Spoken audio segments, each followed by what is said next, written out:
श्री अशोक गहलोत जी, श्री सचिन पायलट जी, श्री सुखजिंदर सिंह रंधावा जी, श्री गोविंद सिंह दोतासरा जी, श्री ब्रिजेंद्र ओला जी,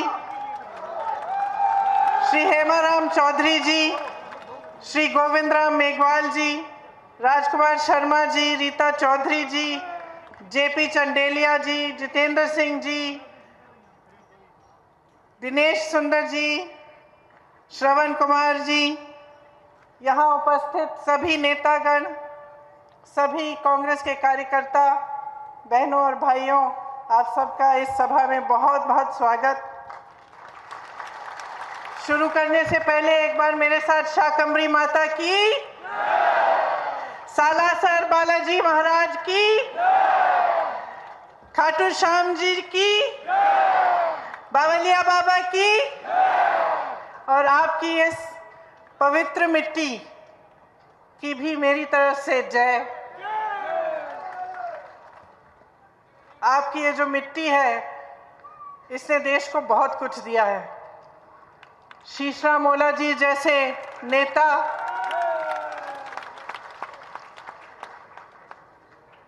अनगिनत शहीद सैनिक, आपने इसी धरती से स्वतंत्रता की अलख जगाई। 1857 से लेकर आज तक आपकी धरती के वीर इस देश के लिए शहीद होने के लिए तैयार हैं। यहाँ की माताओं को मेरा प्रणाम। सबसे ज्यादा रिटायर्ड सैनिक झुंझुनू में ही हैं और सबसे ज्यादा सैनिक जो सरहद पे आज भी तैनात हैं, वह भी झुंझुनू से हैं।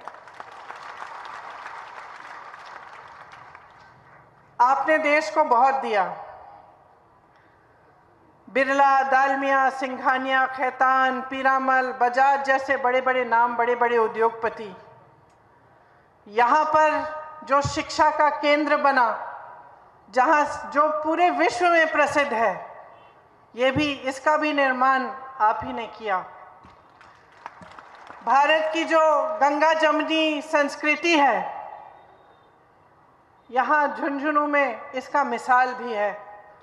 यहाँ चंचल नाथ जी के टीले पर कव्वाली भी सुनाई देती है और कमरुद्दीन जी की दरगाह पर भजन भी। ये राजस्थान प्रदेश वीरों का प्रदेश है। आपको गर्व होना चाहिए अपने प्रदेश पे। आपने हमारे देश को कितना दिया। आपकी मेहनती जनता, दिन रात काम करने वाले किसान, आप ही ने इस देश का निर्माण किया है। आप ही ने इस प्रदेश को आगे बढ़ाया है। आपका इतिहास शौर्य का है, शक्ति का है। एक ऐसा इतिहास है जिस पर पूरे देश को गर्व है। तो आज आपके सामने मैं चुनाव के मौके पर खड़ी हूँ। ओला जी ने कहा कि मेरे परिवार के बहुत सदस्य मेरे से पहले यहाँ आए। उन्होंने अपने परिवार के सदस्यों की भी बात की। शायद पायलट जी ने आस्था की बात की कि किस तरह से झुंझुनू के लोगों ने इन नेताओं में अपनी आस्था रखी। चुनाव आता है तो हर पार्टी के लोग, हर पार्टी के नेता आते हैं, सबके भाषण सुनते हैं आप। कभी कभी मेरे मन में आता है कि सबके भाषण एक ही लगते हैं मुझे। हम उनको दोष देते हैं, वो हमें दोष देते हैं। हम कहते हैं कि वो भ्रष्ट हैं, वो कहते हैं हम भ्रष्ट हैं। हम कहते हैं कि हम सेवा करते हैं, वो कहते हैं कि वो सेवा करते हैं। तो आपको कैसे मालूम होगा कि किसकी बात सही है और किसकी नहीं है? और इस देश को चलाने के लिए, प्रदेश को चलाने के लिए आप एक नेता में या एक पार्टी में क्या उम्मीद रखते हैं, क्या चाहते हैं उससे? आपने इस बात को गहराई में, आपने इस बात के बारे में सोचा है? आज मैं इस बात को आपके सामने रखना चाहती हूँ कि जो नेता होता है, जो प्रदेश को चलाता है या देश को चलाता है, उसको एक गहरी समझ होनी चाहिए। किसी ने कहा विजन होना चाहिए, रोड मैप होना चाहिए। क्या होता है ये विजन, ये रोड मैप? ये होता है कि भविष्य में क्या बनाना चाहते हैं, किस तरह से प्रदेश का निर्माण करना चाहते हैं, देश को किस तरह से मजबूत बनाना चाहते हैं, और इसमें क्या क्या चीज़ें हैं जो उसको करनी चाहिए। और ये विजन जो होता है, ये रोड मैप जो होता है, इसी के ज़रिए फिर विकास होता है। जिस तरह से यहाँ आपका कॉलेज है, ये छात्राएं बैठी हुई हैं, आज आप पढ़ाई कर रही हैं। अगर एक ऐसा नेता इस प्रदेश को चला रहा है जो आपके भविष्य के बारे में सोचे नहीं, आप कितनी भी पढ़ाई कर लें, आपको जॉब नहीं मिलेगा। आप रोजगार ढूंढते हुए भटकते जाएंगे, रोजगार नहीं मिलेगा। अगर ऐसी सरकार आए जो सोच नहीं रही है आगे के बारे में, भविष्य के बारे में, आप देखिए यहाँ पे बिट्स पिलानी है आपके क्षेत्र में, किसी के सोच के जरिए बनी। बिरला जी ने बनाई, नेहरू जी ने उनका प्रोत्साहन किया, कहा बनाओ, ऐसा इंस्टीट्यूट बनाओ जो विश्व में प्रसिद्ध हो जाए, और उन्होंने किया।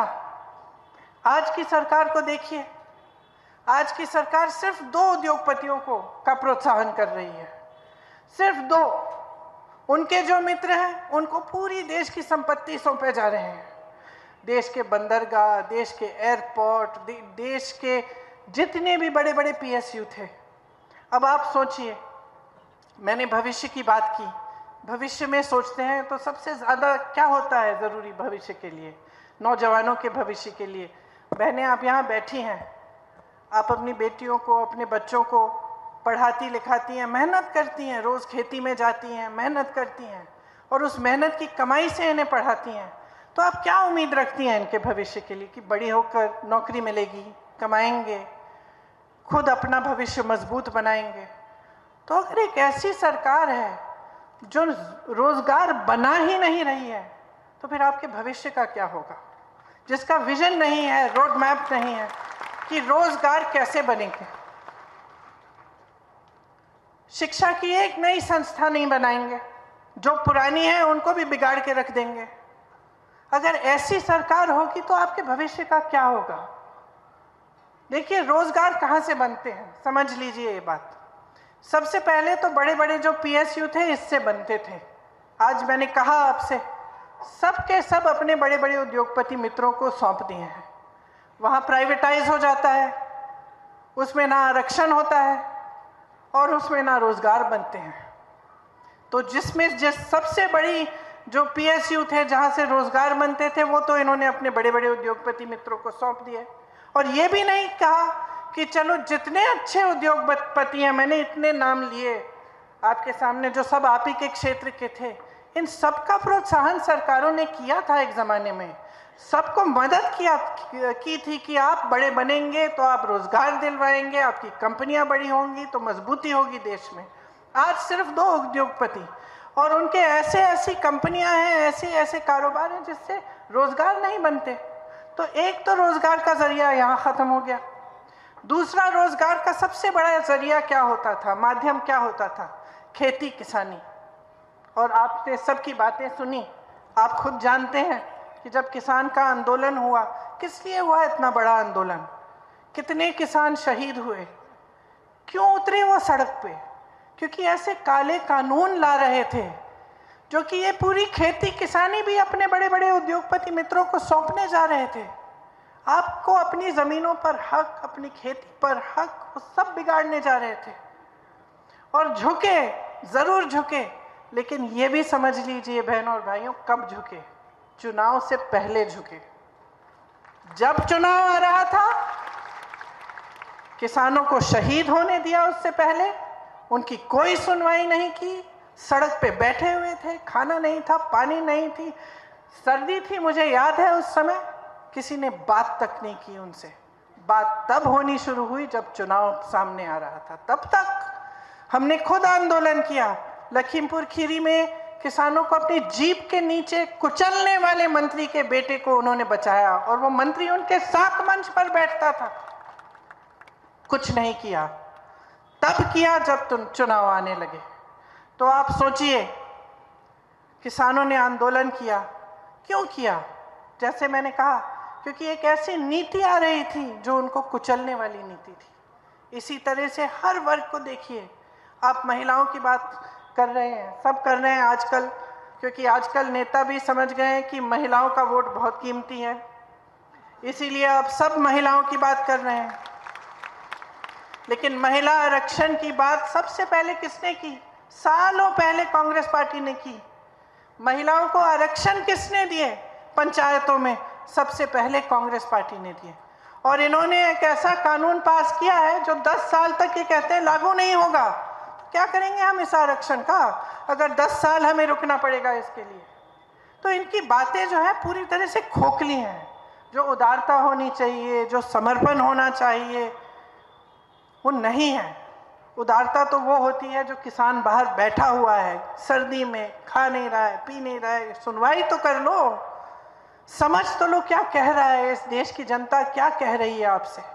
लेकिन आज जो सरकार है, मोदी जी की सरकार, भाजपा की सरकार, उसमें आपकी कोई सुनवाई नहीं है। ये सरकार सिर्फ बड़े बड़े उद्योगपतियों के लिए चल रही है, और वो भी गिने चुने जो इनके मित्र हैं, जिनको पूरी देश की संपत्ति सौंपकर इनकी सत्ता मजबूत रहे। तो आपको समझना पड़ेगा कि आज की जो परिस्थितियां हैं उनसे आपका भविष्य कैसे बनेगा। ओपीएस की आपने बात की। अब जो कर्मचारी है 20-20 साल काम करता है, उसकी क्या उम्मीद होती है? और सरकारी नौकरी, मुझे याद है बचपन में भी जब मैं छोटी थी तो मुझे याद है कि बहुत लोग आते थे कि सरकारी नौकरी किसी तरह से इंदिरा जी से कह दीजिए, पिताजी से कह दीजिए, किसी तरह से हमारी लग जाए तो हमारा जीवन बन जाएगा। किस लिए कहते थे ये बात? क्योंकि नौकरी करने के बाद 20-20 साल नौकरी करने के बाद पेंशन तो ठीक ढंग का मिलता था, उसकी सुरक्षा होती थी। आज जितनी भी ये पुलिसकर्मी हैं, जितने यहाँ तैनात हैं, क्या किसी को पुराना पेंशन नहीं मिल सकता? जब आप मांग उठाते हैं तो आपको कहा जाता है कि पैसे नहीं है इसके लिए। तो अगर इसके लिए पैसे नहीं है तो बताइए, इतने बड़े बड़े उद्योगपतियों के कर्ज माफ करने के पैसे कहाँ से आए? जो हजारों करोड़ रुपए इनके माफ होते हैं, वो पैसे कहाँ से आए? जो मोदी जी 2 हवाई जहाज अपने लिए विदेश में जाने के लिए खरीदते हैं, एक 8,000 करोड़ का, दूसरा 8,000 करोड़ का, 16,000 करोड़ के 2 हवाई जहाज सिर्फ अपने लिए खरीदते हैं, उसके लिए पैसे हैं। 20,000 करोड़ रुपए के आपके पास है खर्चने के लिए नए संसद को बनाने के लिए, जबकि पुराना संसद ठीक तरह से चल रहा है। उसका सुंदरीकरण करने के लिए आप 20,000 करोड़ रुपए खर्च करने के लिए तैयार हैं, लेकिन किसान की मांग, किसान का कर्ज माफ नहीं करेंगे। ओपीएस के लिए आपके पास पैसे नहीं है। तो आज की सच्चाई ये है, असलियत ये है, आपने देश को अनगिनत शहीद दिए। इस सरकार ने क्या किया? आपके लिए अग्निवीर ले आए।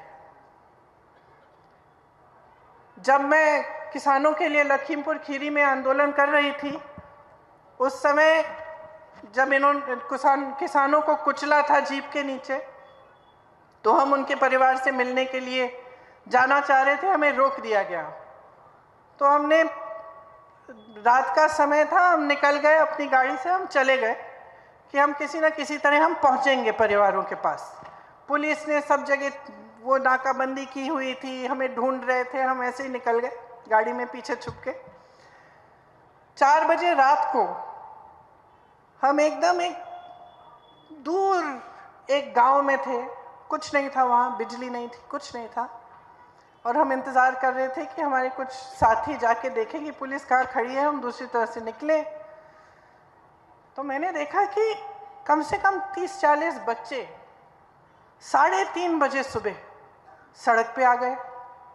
तो मैंने अपने साथियों से पूछा, ये क्या हो रहा है? अरे दौड़ लगाने आए हैं। मैंने कहा, दौड़ किस लिए अभी इस समय? कहते नहीं, ये दौड़ लगाने आए हैं क्योंकि सेना में भर्ती होना चाहते हैं। तो मैंने खुद अपनी आंखों से देखा है कि यूपी के गांव-गांव में, हरियाणा के गांव-गांव में, राजस्थान के गांव-गांव में ये एक उम्मीद है नौजवानों में कि हम सेना में भर्ती होंगे, हमारा जीवन बनेगा, हमें अच्छी नौकरी मिलेगी और हम देश के लिए शहीद हो सकते हैं। और ये आशा, ये उम्मीद अपने दिल में रखते हैं कि हम देश की रक्षा करेंगे, हम देश की सुरक्षा करेंगे। बदले में क्या मिला? 4 साल की स्कीम कि आप सुबह ऐसी दौड़ लगा रहे हो, ट्रेनिंग कर रहे हो, हर तरह की मुश्किलों का सामना करके आप सेना में भर्ती होने की कोशिश करेंगे और सेना में भर्ती होने के बाद 4 साल बाद आप घर वापस आ जाएंगे और आपको वो भी बेनिफिट्स नहीं मिलेंगी जो बाकी सेना में मिलती है। तो आजकल जब मुझे नौजवान मिलते हैं, मुझे कहते थे हम तो इस बार तो हम भरेंगे ही नहीं एप्लीकेशन, हम भर्ती ही नहीं होना चाहते, क्या फायदा है दीदी। तो जहां जहां आप देखो ये सरकार आपको दबाने की कोशिश करती है और आपके भविष्य को नकारती है, सिर्फ अपनी सत्ता, अपना भविष्य देखना चाहती है। आज बेरोजगारी इस देश में 45 सालों में सबसे ज्यादा बढ़ गई है। जैसे मैंने कहा, जहां जहां से रोजगार बनना था वो तो खत्म कर दिया आपने। जो छोटे कारोबार थे, छोटे बिजनेस, छोटी दुकानें, यहां से भी रोजगार बनते थे, क्या किया? नोटबंदी लाए, जीएसटी थोप दी। अब हर चीज पे जीएसटी, सब कुछ महंगा हो गया, दुकानदार अपनी कमाई नहीं कर पा रहा। तो जहां जहां से रोजगार बनने थे वो सारा खत्म कर डाला। ऊपर से महंगाई इतनी बढ़ा दी कि प्रदेश की सरकारें आपके लिए महंगाई राहत कैंप लगा रही हैं।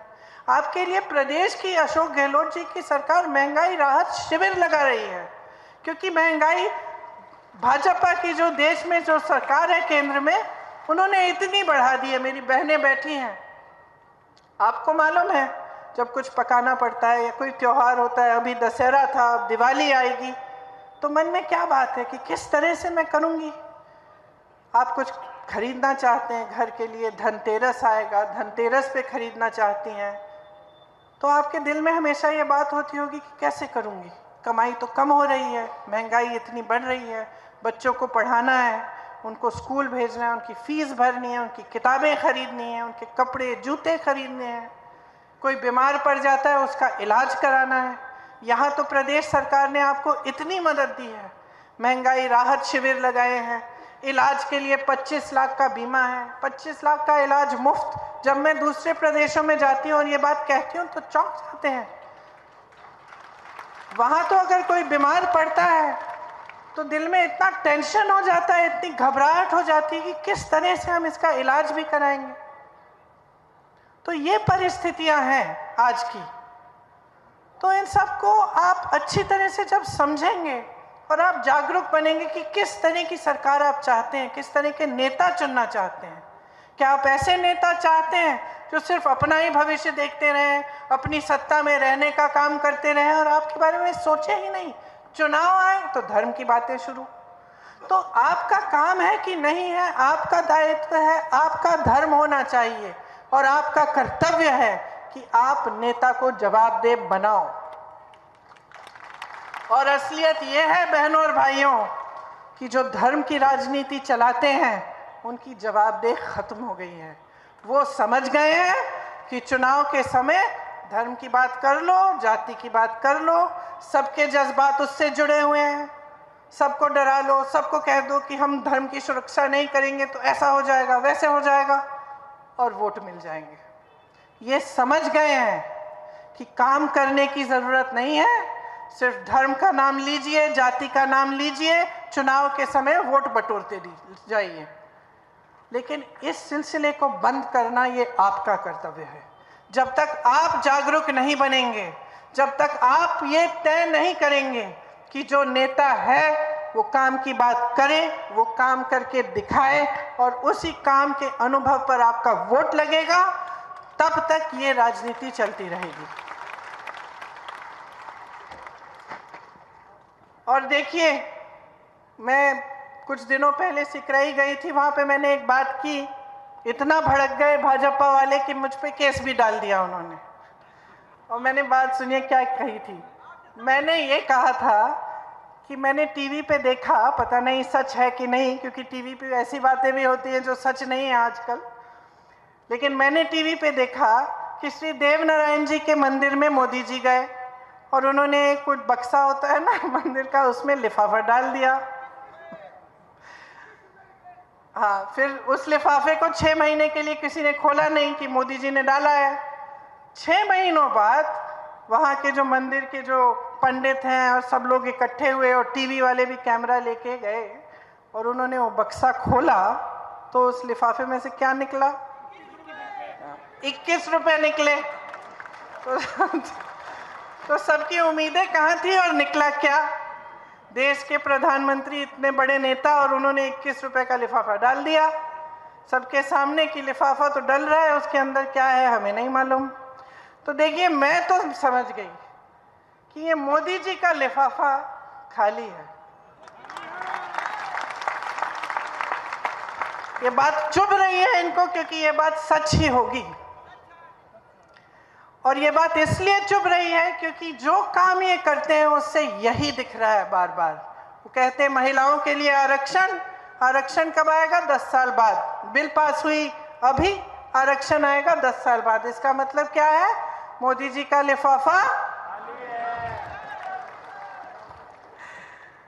हमने जाति जनगणना की बात की, इन्होंने ओबीसी वर्ग के लिए बोला कि हम आगे बढ़ाएंगे, हम खूब काम करेंगे एससी, एसटी, ओबीसी के लिए।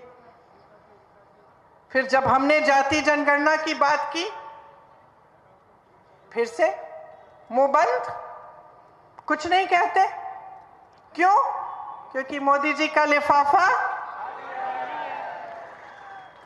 ईआरपीसी का वादा किया, 10 साल निकल गए, बनाया उन्होंने? नहीं बनाया ना। क्यों? क्योंकि मोदी जी का लिफाफा।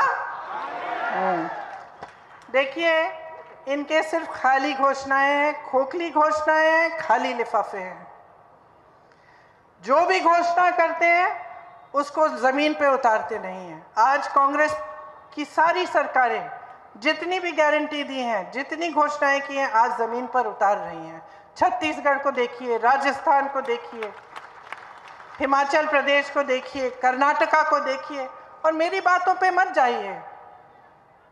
ये नौजवान बच्चे बैठे हैं, मेरी बातों पे मत जाओ, इंटरनेट पे जाओ, देखो कि कौन से प्रदेशों में कौन सी गारंटी लागू हो रही है कि नहीं, और आपको खुद दिखेगा। आपका अपना अनुभव है, आप महंगाई शिविर कैंप में गए होंगे, आपको यहाँ की प्रदेश की सरकार ने जितनी भी सुविधाएं दी हैं, आपको उसका अपना अनुभव होगा। तो आप मन बना लीजिए इस बार। कांग्रेस की बहुत सारी परियोजना है, इधर बड़ी लंबी लिस्ट है, स्वास्थ्य, भोजन, शिक्षा, सब चीज।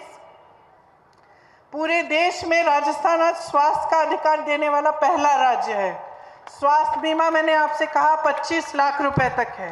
ग्रामीण क्षेत्रों के लिए 1000 इंदिरा रसोई चल रही है, जिसमें 8 रुपए में आपको भरपेट भोजन मिल रहा है। कहीं नहीं हो रहा है ये किसी प्रदेश में। Indira Gandhi gas cylinder subsidy योजना के तहत 500 रुपए का आपको गैस सिलेंडर मिलता है। इन्होंने 1200 तक इसका दाम कर दिया था, बढ़ा दिया था। अब चुनाव आ रहा है, उसको घटाने जा रहे हैं, वो भी अपने प्रदेशों में। तो आपको देखना चाहिए कि क्या हो रहा है आपके साथ। धोखा हो रहा है, खोखली बातें हो रही हैं। हमारी सरकार ने यहाँ 1 करोड़ से ऊपर उपभोक्ताओं का बिजली बिल शून्य बनाया है। आपको बिजली बिल शून्य की मिलती है।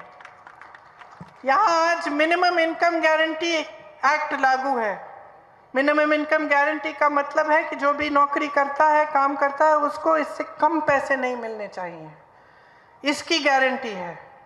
5 लाख गिग वर्कर्स को कानूनी सुरक्षा दी है। जैसे जो यहाँ से गांव से बड़े बड़े शहरों में जाते हैं काम करने के लिए, कोई उनकी सुरक्षा नहीं देखता। कोई ये नहीं देखता कि वो नौकरी कर रहा है, उसको कितने पैसे मिल रहे हैं।